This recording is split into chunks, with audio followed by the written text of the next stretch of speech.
LCSW-Clinical named Connie Angiuli. And she is going to be talking to us about things in response to sexual assault charges and essentially how women can deal with it. Also, the things that women are, basically subjected to when they do come forward. So thank you so much for joining us, Connie. Oh, thank you so much for having me.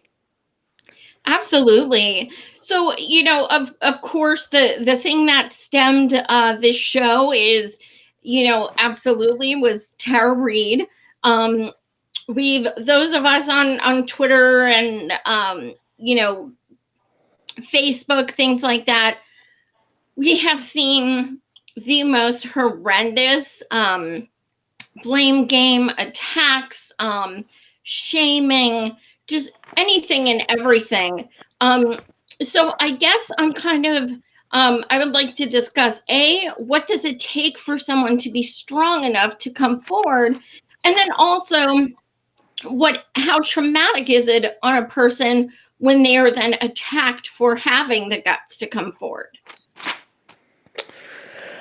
Um, yes, I mean my specialty is trauma informed treatment, and so I work with a number of people that have been sexually assaulted. And what's interesting is most of the time, the actual sexual assault is not the most traumatic. What often happens is the trauma is repeated over and over again. And if you're looking specifically at Tara, she was uh, traumatized, but then when she tried to speak out 25 years ago, she was traumatized again because she subsequently lost her supervision responsibilities. She lost her office, and then she was, I guess, forced to resign. So that's pretty common, and it's each of those things in and of itself is pretty traumatizing. Then you look forward years later, where she's coming, um, she's disclosing more information, and she's re-traumatized. The whole sort of Russian asset thing is popping up, and that's further abuse. She's minimized. She's blamed for possibly, for Joe Biden's challenges, and so it's like a re-traumatizing over and over again, and it never seems to sort of end. So I think that's it's tragic, especially in the age that we're in now. Absolutely. And something that's so incredible is the parallels between her story and Kavanaugh's.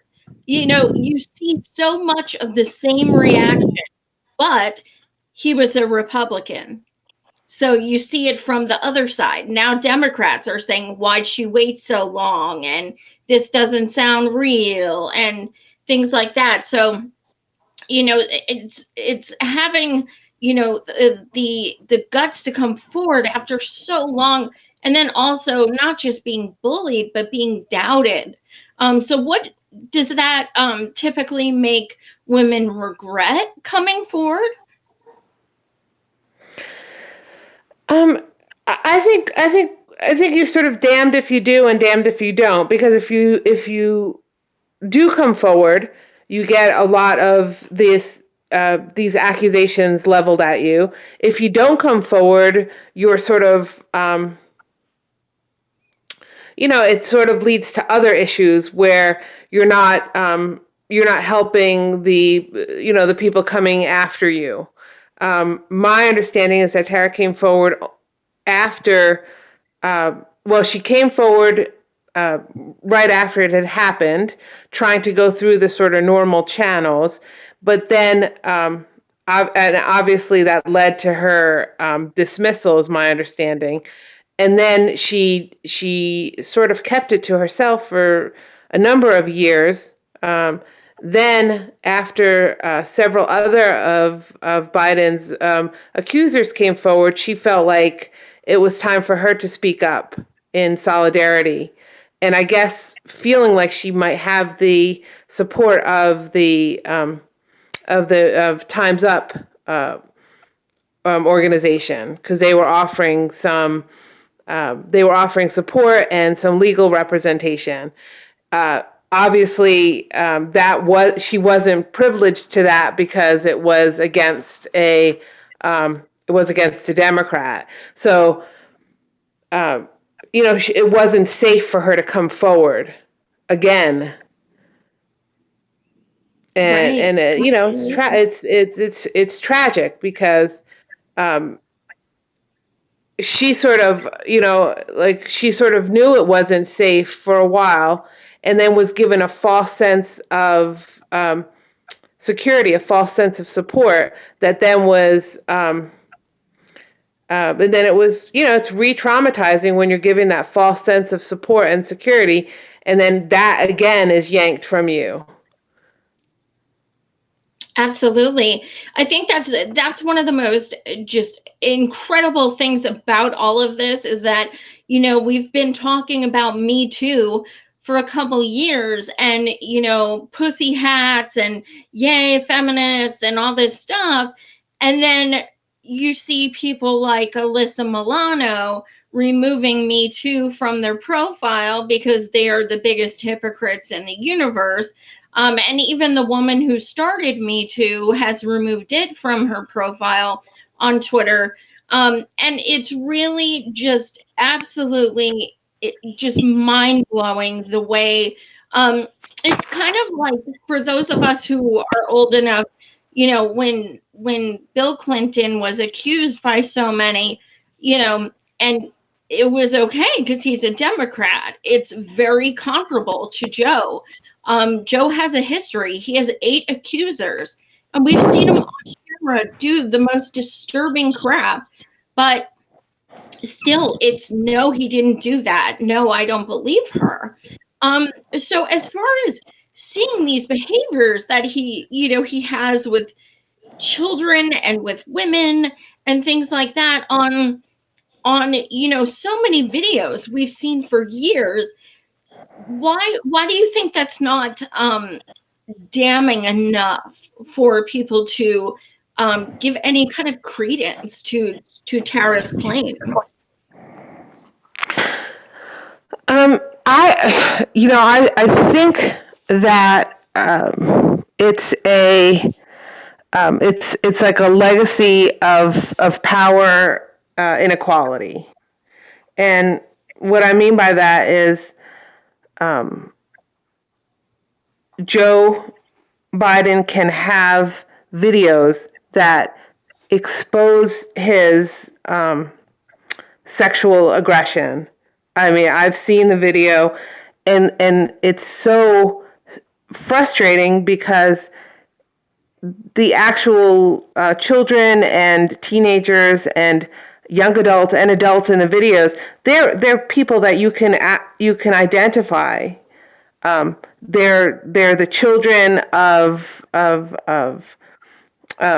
Congress people that are being sworn in, and you could see the struggle on the face of these young people and of the parents sometimes.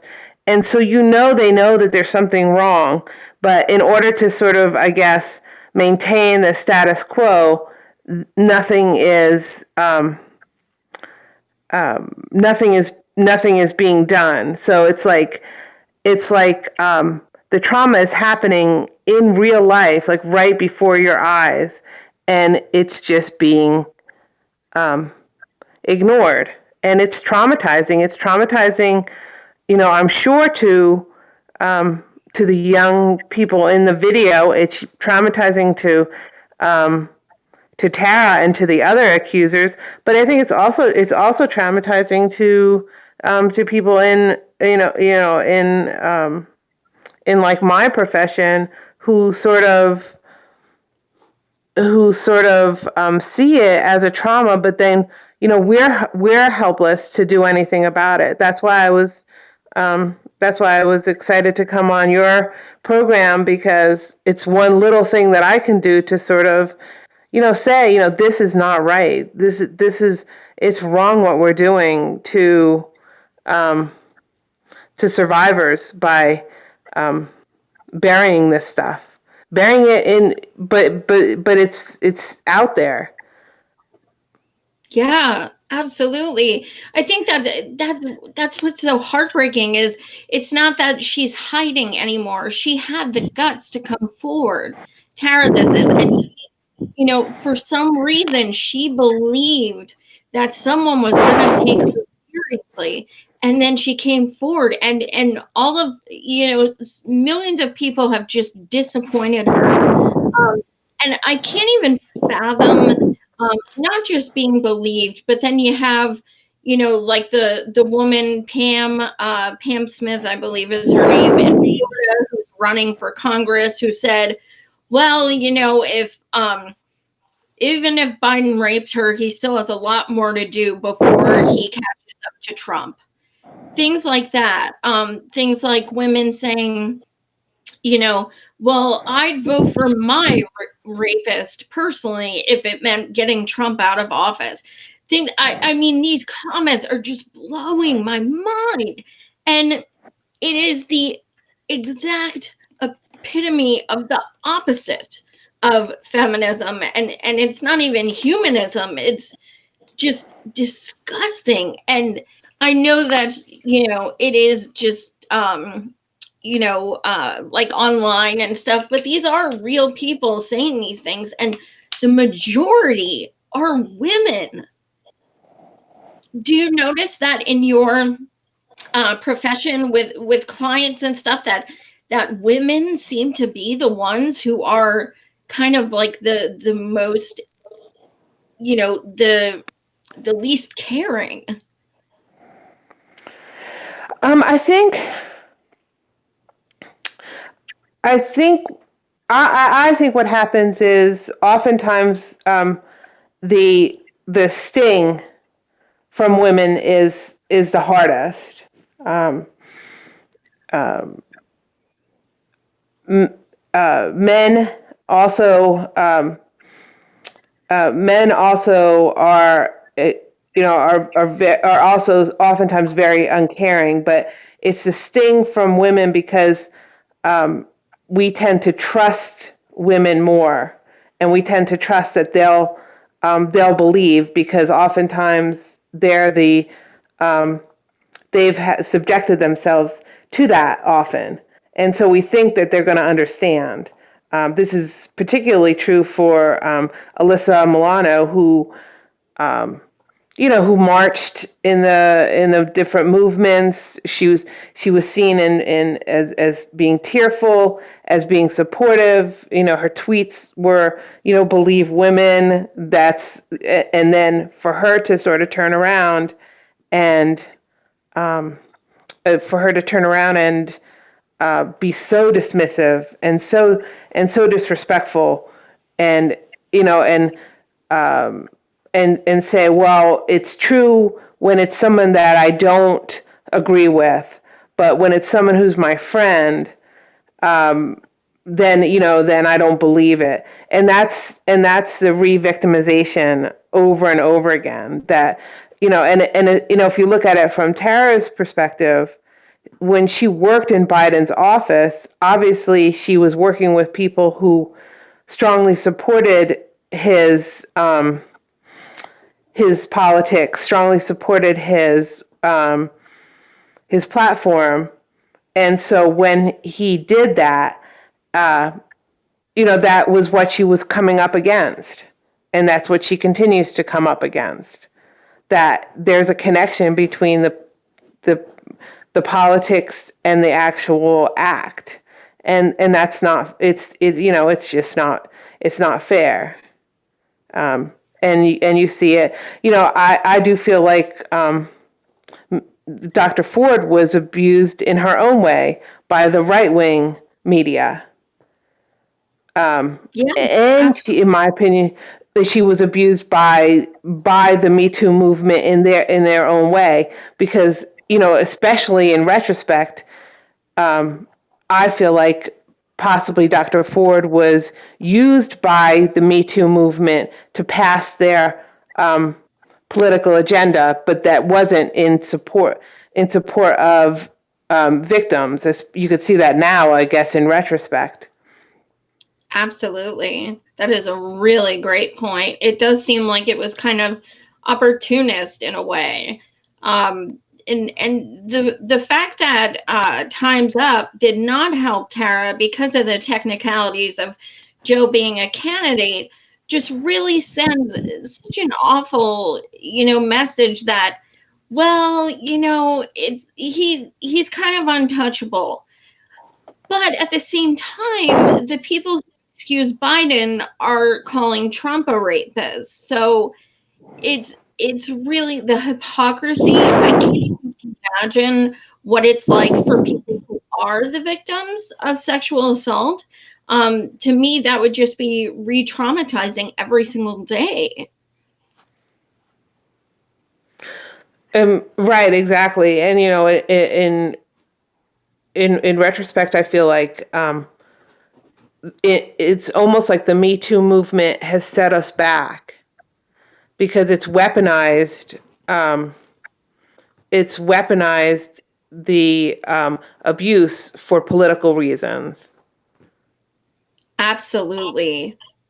I totally agree.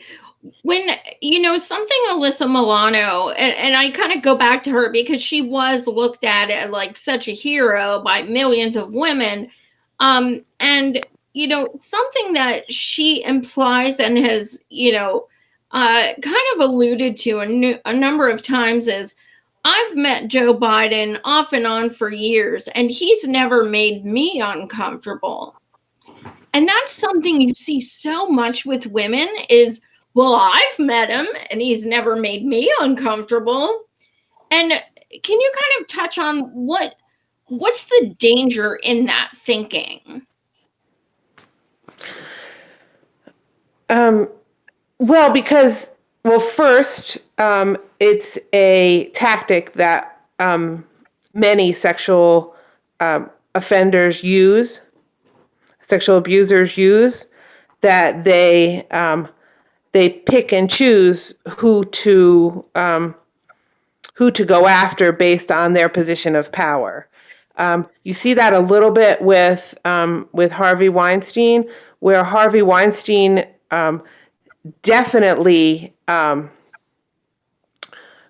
left certain women were untouchable. Gwyneth Paltrow, for one, because Gwyneth Paltrow's father, I think, was a very powerful person in Hollywood. So Gwyneth Paltrow was like not touched, and that leaves other people more vulnerable. And I think that's similar to Joe Biden, that certain people were not touchable, and um, and and um, and Tara Reid was in a more vulnerable situation, and so she was able to be um, abused. So that picking and choosing and deciding um, who's more vulnerable and who is not going to be, and who's not going to be, I guess, um, who's going to sort of, I guess, keep their mouth shut. That's very common. Um, um, uh, Oftentimes, abusers sort of find victims who are more vulnerable, like maybe they don't have um, close family, or they're not in a position of power, they don't have a powerful like parent or somebody like that. Absolutely. And someone that I'm sure you follow her, but even for the viewers watching, someone to follow is Rose McGowan. She is just an absolute warrior. She was one of Weinstein's victims. And she has been calling Alyssa Milano out for 2 years, and she is very much against any kind of hypocrisy or anything like that. And she wrote a book as well. So I definitely recommend following her. She is someone who actually does stand up for what they believe in. Um, do you have any other recommendations, Connie, of who you read articles or books on, or who you follow, who's inspirational as far as this topic? Well, in terms of therapy, I highly recommend looking at a website, the Trauma Institute website. Ricky Greenwald is the director, and it's just really wonderful to have a therapeutic modality that really helps clients work through the trauma. I utilize a special modality called EMDR, which on its face is a modality that it just believes it's a way that I could practice therapy without having to sort of check on you know if every single aspect of what the victim is saying is true, because that happens sometimes when there's a trauma. Not like sometimes the victims, they can't recreate the exact scene, and they're represented as like not telling the truth because they didn't get the exact day right or the exact location. And so it's very important for victims, you know, it before they disclose or after they disclose, to get the kind of therapy that that they can feel then empowered to regardless of what happens. Because a lot of times victims, they feel like when they come forward that they're going to get a certain, I guess, outcome, and they're going to get supported, and that oftentimes is not what happens. And so therapy, especially the right kind of therapy, prepares somebody to come forward regardless of what the eventual outcome is going to be. Absolutely. And I do agree, Rick. Rose, I don't know if you saw the Nightline interview that she gave regarding, Oh, and it's very powerful. And Rose McGowan, she was sort of blacklisted because of her stance with Harvey Weinstein. And it's interesting because like before the Harvey Weinstein stuff came out, you sort of, I mean, I definitely was, for someone who's not really involved with that, with the Hollywood stuff, but it did sort of strike me as funny, like why some actresses were sort of like you never saw them after like a really big film or something like that. And I was like, oh, whatever happened to her or something. And then to see those actresses, because of their stance with Harvey Weinstein, that they were blacklisted from Hollywood.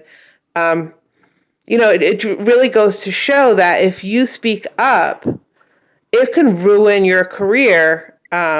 It definitely did with a number of Hollywood actresses with regards to Harvey Weinstein. But then it's also true with Tara. Like when the way the news is sort of, well, what little news is coming out, but it's like, oh, well, she lost her, she wasn't able to supervise interns. But if you work in that field, if you work on the Hill, um, you just, if you don't work there, you don't realize how important these jobs are to the young people and how hard it is to secure one of those jobs, and to lose a job like that when you're, a 20 something, um, hill rat type person. It's huge. And for Mhm. someone to give something like that up is devastating. It's re-traumatizing, just like losing a huge acting job is in Hollywood. Um, it, or Absolutely. and so, and to minimize that, I think is also it's very disrespectful It to is. the Absolutely. victim. Yeah. Well, and Tara herself did state, she never got to have a career in politics then because, first of all, to get a job for a senator when you're like 23, like that's hitting the lottery.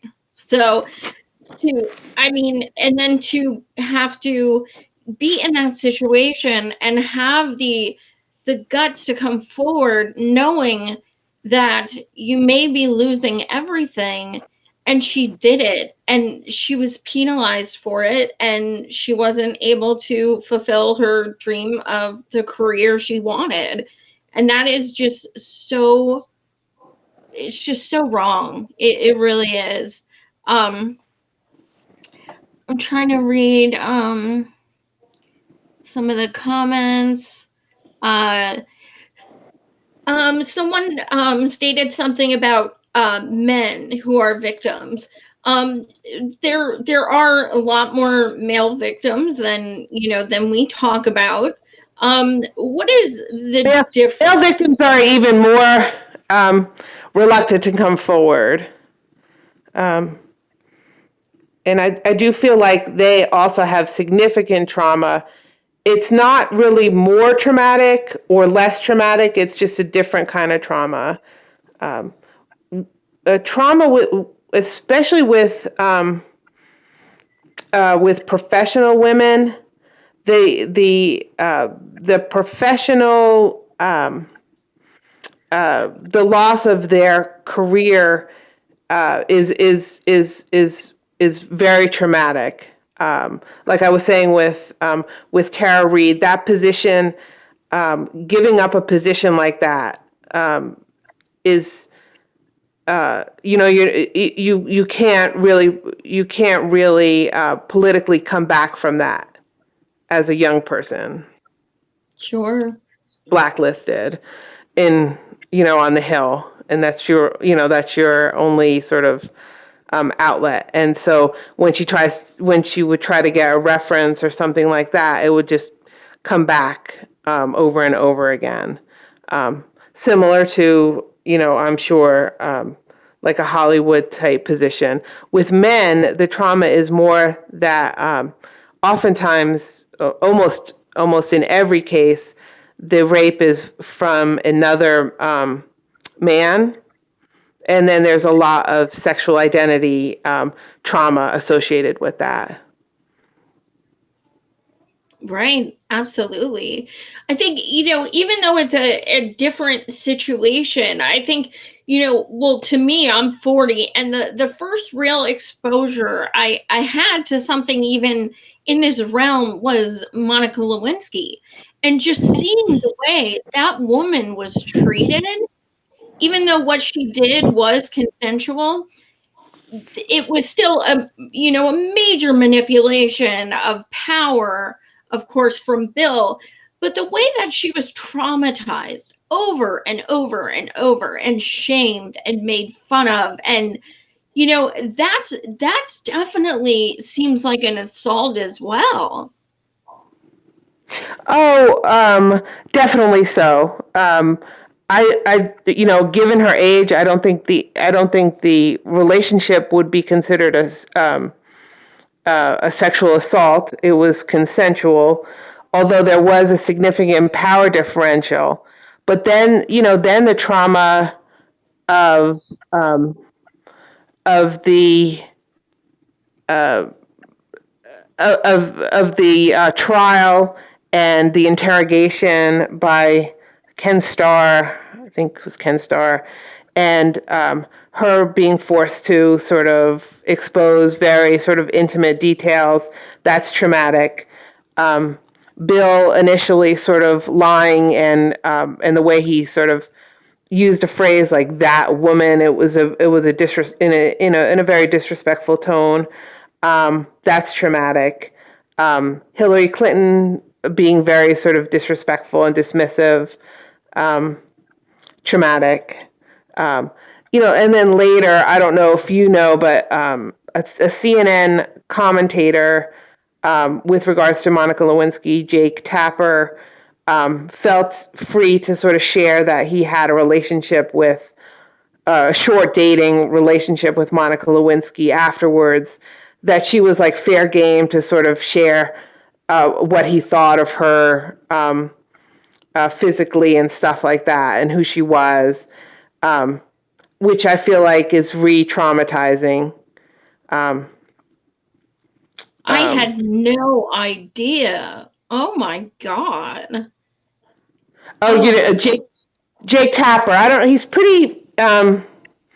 He's a pretty successful news person in on CNN, but and then he worked at the city paper at the time, and after everything came out, he felt like he wanted to disclose his relationship with her. So to me, that seems like that silly sort of tabloid nonsense, and it's re-triggering, it's re-abusive. Like she's just a fodder for this, like news fodder, I guess. Um, and so it's absolutely. and it's and every time it's sort of re-traumatizing, like with Monica Lewinsky. It's like that's the first thing that you sort of that comes up in your head is oh, the blue dress, um, or the oral sex, or that she wasn't as photogenic as she could have been in different shots, that these sort of like disrespectful shots, or her physical appearance. And that is like that's all she is. And that's another situation that she was on a certain career trajectory that was just literally cut short. um, that she had lost her position, that she lost that direction in her life, and then re-traumatizing again because she decided to go into, I guess for a while she sold some items and stuff, and so that was funny that she didn't have like a career because it was cut short because of her affair with Bill.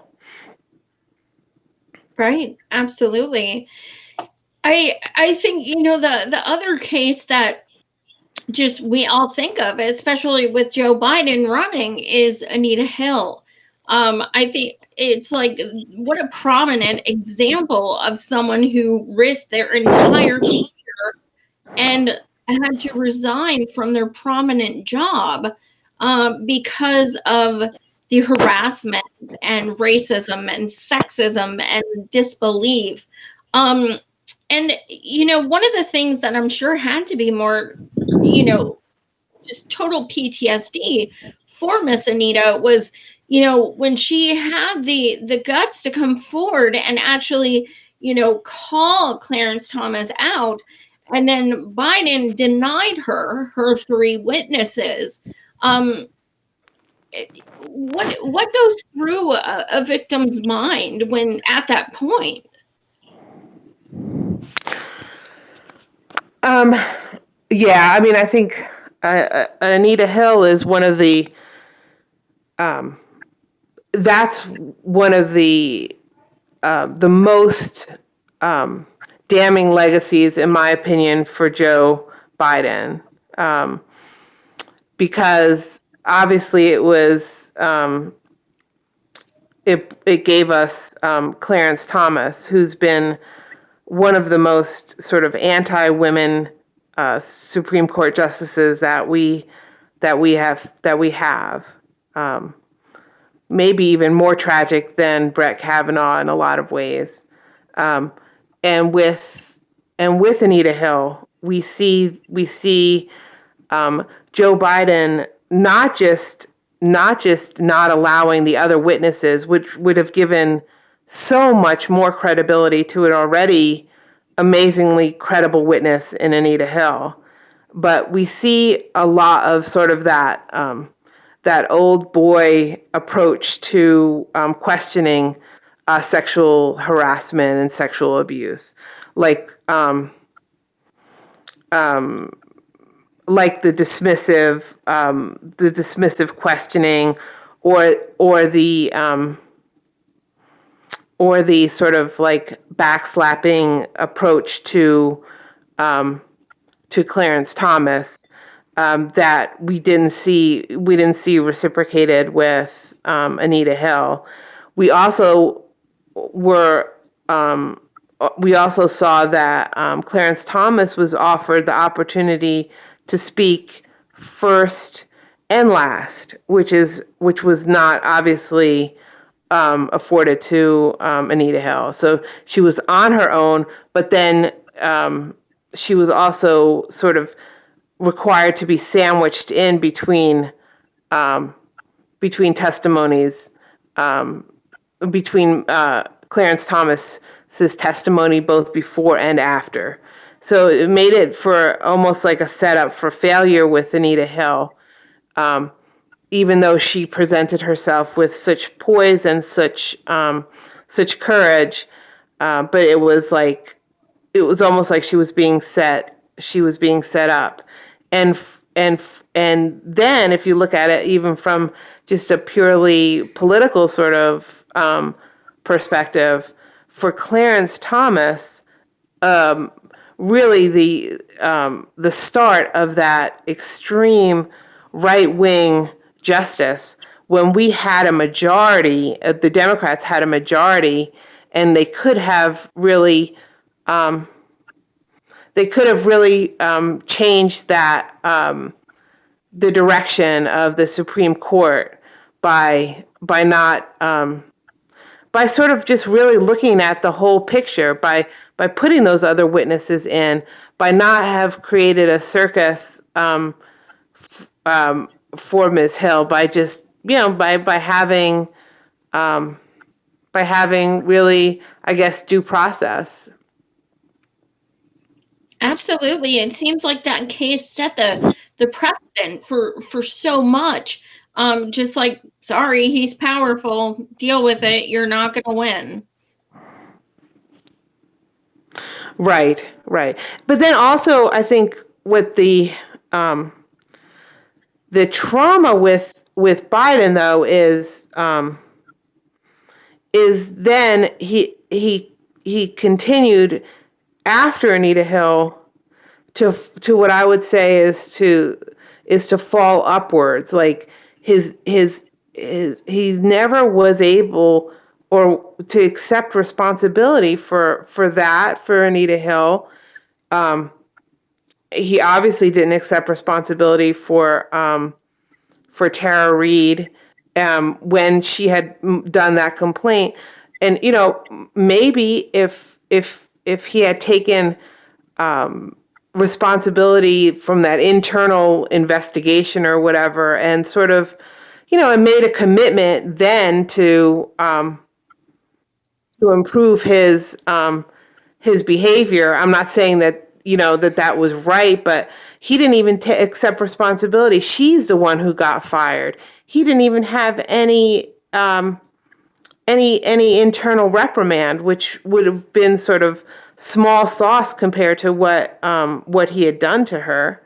But not even that small, internal reprimand or review or whatever procedure that they had back then related to the sexual assault. So he didn't accept responsibility then. Then all those pictures of him, what he does when he touches the young girls and teenagers inappropriately, it's called frauderism. When he's touching those girls in front of the camera, nobody, not even the actual photographer, was sort of saying anything. And so he wasn't able to accept responsibility there for his inappropriate touching and his inappropriate like hair sniffing and his inappropriate getting like overly close. And there's some instances where it's inappropriate, like where he's touched a girl's breast. I've seen that on several occasions, and I know from my work, I could see that other legislature. I see that they see it. I could see it on their face that they see it. And there's one instance where he touched a very young girl, or he was trying to touch the granddaughter of Jeff Sessions, who's a prominent legislator, and Jeff Sessions, you could see him slapping Joe's hand out of the way. He knows, and you could see that I could see that he knows, and so it's just like it's happening in sort of like broad daylight, and then you go back to Trump. I mean, I know that Trump has sexually offended has sexually offended a number of women, but the one thing you can say, and again, you want to do this comparison, it's not on camera.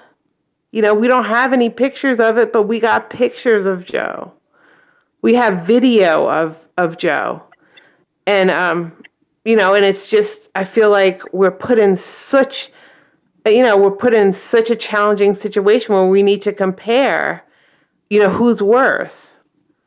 And I just feel, I feel sad for Tara. I feel sad for Anita Hill. I feel sad for our country that we're forced to be put in this situation, and vote shamed for the lesser offender is appalling. Absolutely. Yeah, the Jeff Sessions video is the one I always think about, because Joe isn't even necessarily touching that little girl. It's the mere fact that he's trying to go towards her that Jeff's like, boom, knocks his hand away. And I'm like, okay, this is someone who knows. He knows. Like, he knows. And I always wondered, because Jeff Sessions is a Trump Republican, why didn't he ever come out and say anything? So that, I always think of that video. It's so crazy. But to me, there has to be some kind of psychological connection where it's almost like Biden maybe subconsciously or maybe not so subconsciously does that on purpose in public, so that people are like, oh, whatever, he's just affectionate, he's like a grandpa. Yes, there's it's actually a proper diagnosis. It's sort of a power and control maneuver, like, look how powerful I am. I could do this right in front of your face and know you're not going to do anything about it.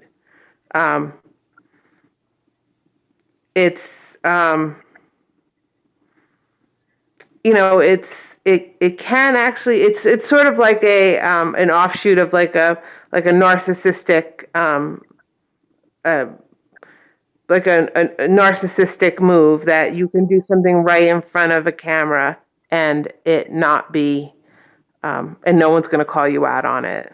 Like it's like a dare, it's like a dare me. And it is actually true that most people don't. So you see most of even adult women who just still laugh it off and minimize it. Absolutely. And the comments as well. Oh, you're so pretty. No dating till you're 30. Like the way he says that to the little brothers and stuff all the time, that's not acceptable. No, it's not. But is it not acceptable? Because it seems like everybody's accepting it. Well, that's a great point. Absolutely. And so if it wasn't acceptable, it would be.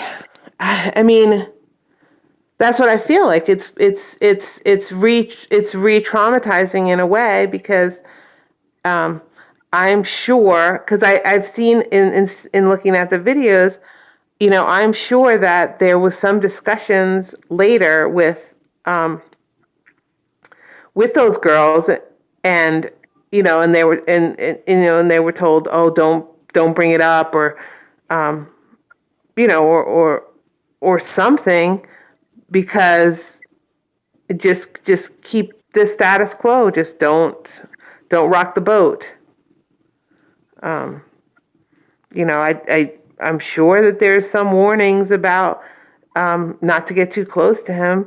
I've heard that there was some. I've heard that there was some Secret Service people that had put a complaint in about Joe. Yeah, he was swimming buck naked in the White House pool all the time. Only when there was women Secret Service agents, never when there was men. Yeah. Oh, but he's just cute old Joe. That's what we're always told. His granddaughter, I'm not sure how old she is. She looks maybe 16, 17. He always kisses her on the lips, always. And it's not a peck. And it seems so contrived that he's doing it to show people, look, I'm just an affectionate guy.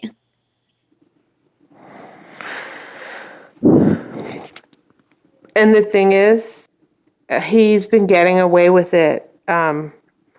He's got that pattern of sexual inappropriate type behavior that he's been able to get away with his whole career. But he's also been able to get away with telling blatant untrue statements about different things, which takes a level of gravitas that most of us don't have, and he gets away with it. And it's that personality type that makes him, it makes him a very high risk of being a perpetrator. And I don't know. The thing that's frustrating to me is, if we really cared about victims and survivors, it's so easy to do some further investigation related to Joe. Tara, she can't be the only one who worked in his office, who where something happened. There's got to be other people that knew stuff about other victims, and the fact that we're just like, there's just no investigation. It's heartbreaking, because it makes Tara, puts her in as this like like a lone person in an island, and and I just want to, I just wish there was a way that that we could support her more, but we're stuck with this with the power elite in Washington. And definitely Biden is part of that power elite. He comes off as that sort of oh shucks, but he's very powerful in Washington. Absolutely, especially his he was VP under a president that Americans just worship. I don't know why, but the Obama legacy and the fact that Joe Biden has never had a single ramification for his lies or his touching or anything gives him no incentive to stop. No, he's got no incentive, and you can even see it. His inability to even apologize for Anita Hill. He wasn't able to apologize appropriately for that. And that's in the public realm. He didn't apologize for the inappropriate touching incidents that were on camera. He went on The View. The other thing that's very concerning is when some of the allegations started to come out, he ended up hiring this woman, Anita Dunn, and Yes. Anita Dunn is he. I think right now, I know she's a consultant for his campaign, but I think she also totally does all of his damage control and his like publicity. Anita Dunn also did work for Harvey Weinstein pro bono. Like, why she would need to do work pro bono for Harvey Weinstein with all of his money. But my thinking is that she just wanted to show how she can do, that she can do a lot of the dirty work.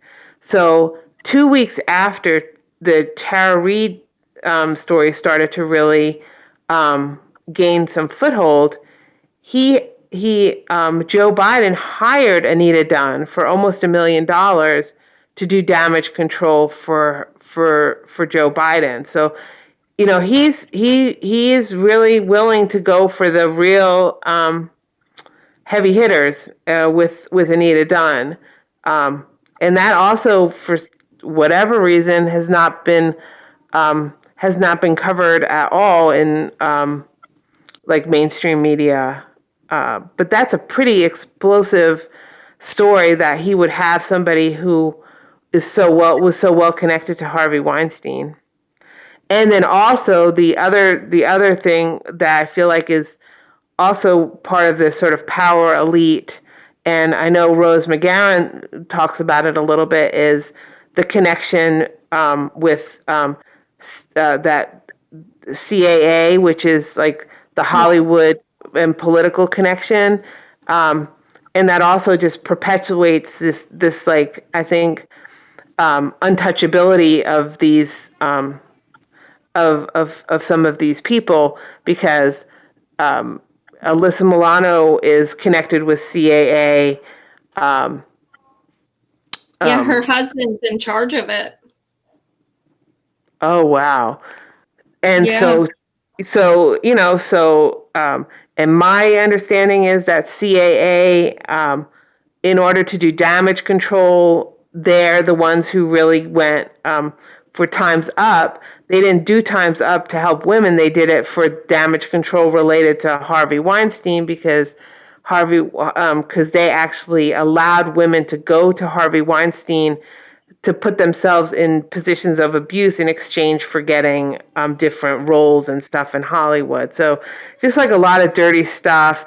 But then there's a lot of there's a lot of prominent people in CAA. There's a lot of connection with the Clintons and CAA. My understanding is that Andrew Yang several weeks ago joined CAA. That there's just this like I don't know, like this, like a family of and then it makes it a lot harder when you're in these different kinds of organizations to do the right thing and to support women and men when they come forward, because then your career is then more closely attached, and you have to, and there's more benefit to keeping your mouth shut and supporting the status quo. And that's where you get that sort of the cycle of violence towards women. Absolutely. Somebody in the thread mentioned suicide. We know that, as far as victims go, and the PTSD that can happen. What if someone comes to you and says they've been assaulted? What steps should you take? Where should you tell them to reach out? What are the steps? Well, I'll only speak for myself and for my clients. I never recommend any course of action, primarily because I can't trust any course of action. If I say to call the police and that avenue turns out to be very destructive, then I would feel like a little bit responsible. If I say, oh, you need to go to your human resources, and that turns out to be like what happened with Tara, more traumatizing, then I feel like, then I'm partially responsible. What I would say is to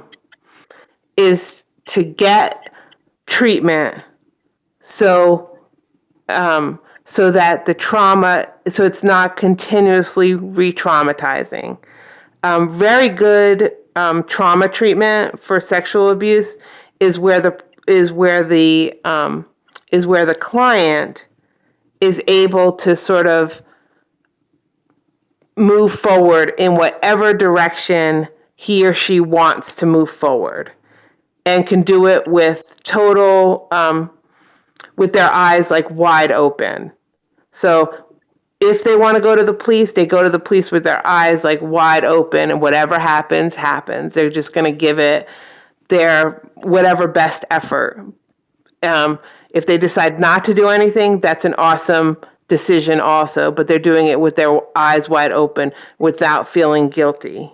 That would be what I would say is successful treatment. What's not successful is where somebody gets traumatized over over and over again. So if you look at Dr. Ford was traumatized when she was 15. Then it seemed like she had put it behind her as best she could. Then she shared it with a therapist when in marriage therapy, I think. Then she was re-traumatized with all the stuff that happened, on Twitter and all that kind of stuff. And I think she was also forced to come out before she was ready because of some of the politics and stuff involved. But then she was re-traumatized again because she was forced to move out of her home because of death threats and stuff that weren't really covered in the news. But she had to move like 4 or 5 times from her home in California, which is very traumatizing. So that's what she had to sort of endure. And in terms of therapy, I would never say to somebody, oh, I think you should go and file a police report. It wouldn't be my place to say. But I want to give somebody the kind of therapy where they feel like whatever they decide to do, that they're doing it with the kind of confidence that they need to withstand the scrutiny that's going to come their way. Because justice justice, it takes a long time if it happens. Absolutely. That is such great advice. Is there anything else you want to leave our viewers with? I think, I guess going back to the beginning is believe women and believe all victims, because it takes a lot of courage and strength to come out, and the the stories that are false are so rare, that and the courage that it takes to come out. Just believe women, believe victims, and support them as much as you can, and don't put your own wishes on top of what they do. Like, don't say, oh, you should go to the police. You can't make that judgment for them. Just let them take their own journey. Absolutely. Well, I cannot thank you enough, Connie. You have been phenomenal. There's so much of this just needed to be said, and I am just so glad you came on. Oh, thank you so much for having me. It was a pleasure. Absolutely. Thank you guys so much for watching. Thursday night, we're going to continue this kind of like self-help week. I have a gentleman who runs a podcast about mental health, and he started a website and an organization dealing with it. So trigger warning for that as well. But thank you guys so much for watching. And again, thank you so much, Connie. You've been amazing. Thank you. Take care. Bye-bye.